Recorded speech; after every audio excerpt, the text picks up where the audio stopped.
right, Buzz babies, we are live. Well, it won't be live when you get it, but we are at Kansas City Planet Comicon. I am with the influential, the infamous, the hilarious Mr. Jimmy Palmiotti is right here. I learned so much from you this weekend, dude. Listening to you talk about Marvel Knights, and just the kind of fuck you, I'm gonna do what I want attitude that like I wish more creatives had, and that fearlessness. Well, I think the fearlessness comes from they're not hiring me anymore, so who cares? No, but I mean, I love the companies. It's just that they don't do business the way they should. Is how I feel. It is. That's one of the bummers about doing what I do now. The more I learn about the industry, it really sucks how you guys get treated sometimes, or how you mentioned today about how you and Amanda like ended your run on a giant character, and then they were just kind of like, okay, like, they're so it changed. The company changes hands. They get rid of the DO. New person comes in. New person says, I'm bringing in my people, and then the other people are left, doing whatever. It happens all the time. It's in Hollywood it happens a lot because it's like the new guy takes over and brings in all his directors, and then projects get canceled. It is corporate America, and corporate America at this point is not about loyalty and hard work. It's about who you know, and also just randomness. It's like there's no retirement fund. There's none of that. We have to create something like the Hero Initiative or whatever to raise money for people. But it's a very small business that creates a lot of stuff that people absorb into pop culture. Yeah.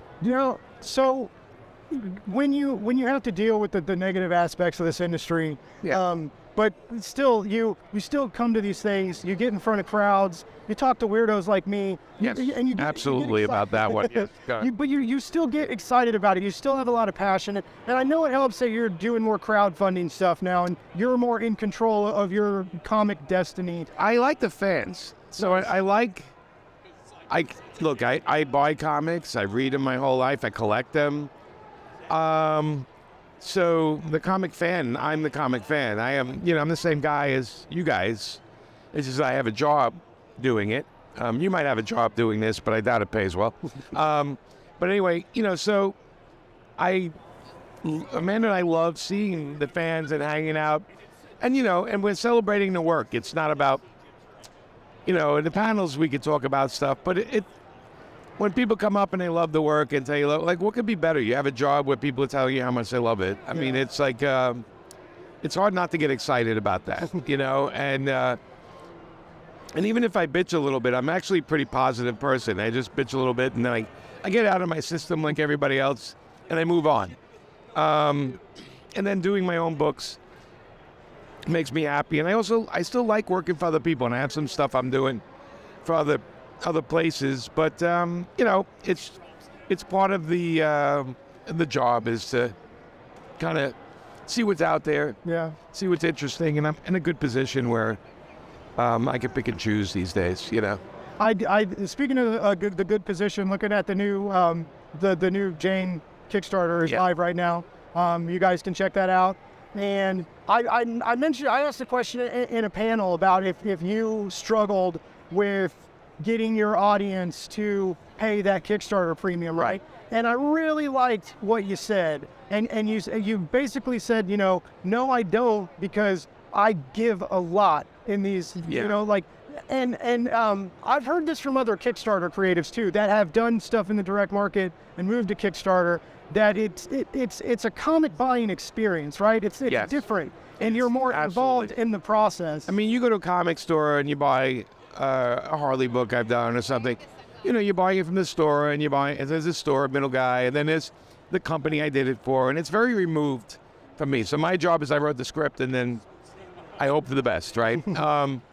With the Kickstarter, I'm writing it, I'm hiring the artist, I'm editing it, I'm doing the color, getting my whole team together, going to the printer, picking out the paper stock, cover stock, do I want spot varnish, setting up the Kickstarter campaign, figuring out what to offer, soliciting other artists to do covers, and it keeps going. And then there's the campaign itself.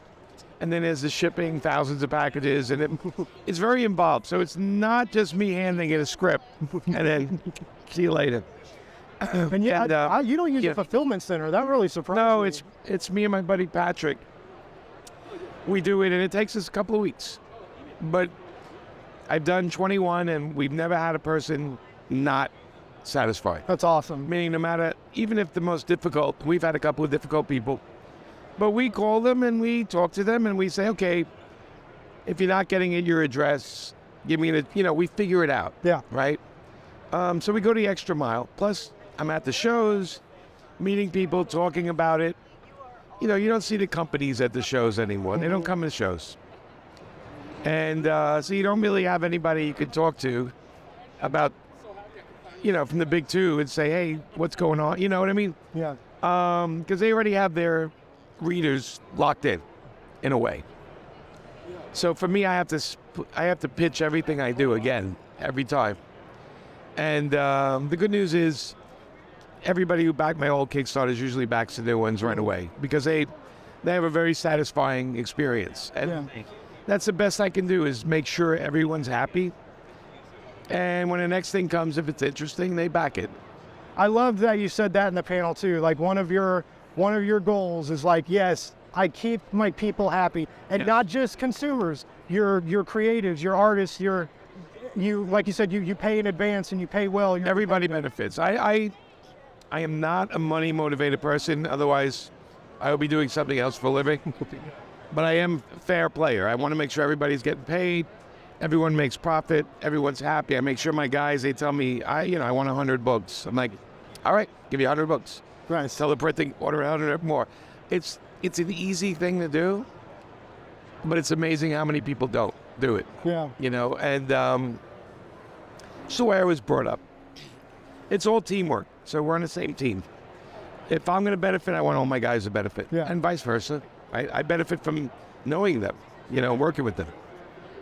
Sorry my voice so gravelly. No. It's Sunday. It's 3 days of talking. You're like, I've been talking for 72 hours straight. No, you sound great, man. I'm just so excited to I've looked up to you for a long time. I love who you are, man. You have you're an infectious person. When you talk, people listen and you get people excited about comics and about your experiences in comics. And like I said, just listening to you talk on panels, it was an eye-opening experience.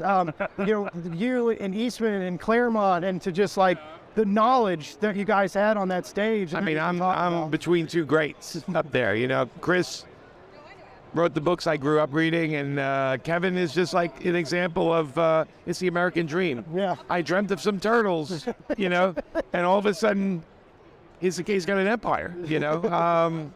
It's also rare, right? Because I was one of the guys that when I was 15 and 16, I kept doing samples. It wasn't until I was 30, 31 I actually broke into comics. It took me a long time. And but when I did break in, I said, I'm going to stay in somehow. I'm going to do this. And it's probably why I learned to do everything. Nobody wanted me to ink. I can also write. I can't do that. I can color, because I grew up, I didn't grow up with much. So I'm very happy where I am now. I'm good. That makes sense. I'm glad. Yeah. I'm happy for you. Like I said, you mentioned loyalty, and one of the things that I think you have is a very loyal fan base, and I think you see that. Like you said, like most people with Kickstarters, they come back. You accumulate an audience. Yes. And you usually fund pretty well. I've watched your campaigns, and you have returning people, you have new people to come in to experience your new properties. Kickstarter isn't for everybody though. Like some people can't hang. Some people don't know how to market and brand themselves. You have to do all that. And I'm always there to help. If somebody has a question on social media, I usually answer them, or I tell them go watch a YouTube video. There's a couple good videos on how to do it. But it's not for everybody because 90% of the people I talk to, they don't want to pack them. They don't want to deal with shipping. They don't want to deal with printers, going to printers and working out paper stock, and there's a lot of stuff behind the scenes to make a comic. And to make a comic really good, it's a lot more things. Yeah. So it's a lot of work. If you don't have the passion, I get it. It's easier to work for somebody else to get paid. I totally get it. but it's not for me. I've never done the easy thing, probably never will. But I've done the thing that makes me happy. Yeah. Now, you, for a little bit, you did, and instead of doing Kickstarter, you were selling stuff. Well, you still sell stuff through your web store. Yes. But you were not using Kickstarter for a moment. No, I would, we did Bent Comics, so we did Ash and Painkiller Jane and Kid Death, and Joe and I worked together and did that, and then we got into Marvel Knights, and of course that became another monster, and I've always been working on my own things on the side, even if they don't hit. I've had more failures than I've had success, but people tend to focus on the success stuff. But I've had a lot of failures, but they all teach me something, and I learn and I apply it next time. This whole job is about not being afraid to fail at things. If you get rid of that fear, you can start really experimenting and doing. And once in a while, something catches on. I've had books where I swear the whole audience was 7 people, but I still loved the book. I still had fun doing it. So I've learned not to take it as seriously as everybody is. I'm not that intense guy that has to convince you that my thing is the best. I look at my work as if I can entertain you for a little time, I'm happy as shit. You know what I mean? It's like that's the best thing that can happen. And I'm not worried about legacy. I'm not worried about all that stuff. I just want to do work, good work, and make people happy. That's my focus. Well, I'm pretty sure you're good at making people happy. I know you've got a lot of fans. My wife is happy, but she just ran away from me though. That's one of the key items, right? Yeah. Is a happy wife, happy Oh life. yeah. If she's happy, I can do anything. Is it ever? I wanted to kind of ask you about that just real quick. Sure. Have you guys ever like what's it like working somebody that you have like a very intimate, intense relationship with? Does it ever like get too much, or does it make? We're not intense. We actually crack each other up. We try to outdo each other all the time, so when things are funny, they get funnier.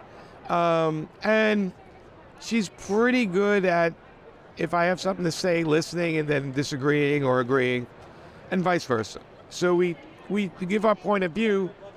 It's not always what we want to hear, but we're trying to lift each other up all the time. It was fun writing Harley with her, because I would start, try to make her laugh, and she would come back, make me laugh. And then the final product is what you guys got. Yeah. So it definitely had a different beat than most comics because of that. But Amanda's a brilliant artist, and honestly, all day long, if I could just get books out of her, I would do that all day long. I can't. But we get along great, and if we have any problems, we talk them out. Nice. We'll sit and have dinner, and I'll say, look, I'm not happy about this, or whatever, and we talk it out. Because it's never the end of the world. And we do believe in, if there's an issue, drag it into the light, talk it out until it's not a problem anymore. It's scary to some people to do that, but we've learned not to be so scared. That's awesome. Yeah. And yeah, I felt it, like that run was so great. And you guys, I felt like you guys got to take your time with it. You got to be, I'm sure editorial had some things to say, but Sure. It was always funny and fresh. And it made me care about Harley Quinn when I didn't really. And that was our goal, right? Because everything we do, Power Girl, Harley, we focus on who they are. What do they want? What do they fear? And if we can answer those two things, we give a general idea of who the person is. And then we want to entertain, right? So if we work in those perimeters, it's easy to write a character. You have to know the character. And with Power Girl, we had no idea who she was. They always wrote her as a superhero and big body and the whole thing. And we decided to find out. I remember asking the editor, where does she work or where does she live? And they're like, rah. I was like, okay, I want to know where she lives, what she does. Does she have a pet? What she likes, what she eats. And I think that's what the fans like, a little relatable character stuff. It can't all be Batman. Yeah. There's got to be variety in comics. Definitely. Yeah. Jimmy, this was so cool, man. I followed you for a long time. I've loved your work for a long time. Getting to talk to you, getting to listen to you on these panels, like it was an honor and a privilege to me. I can't say thank you enough. Hey guys, thank you so much for coming to Planet Comicon. There's Amanda behind me. Thank you guys for listening to Blake's Buzz. Yeah, baby. Yeah, man. Thanks.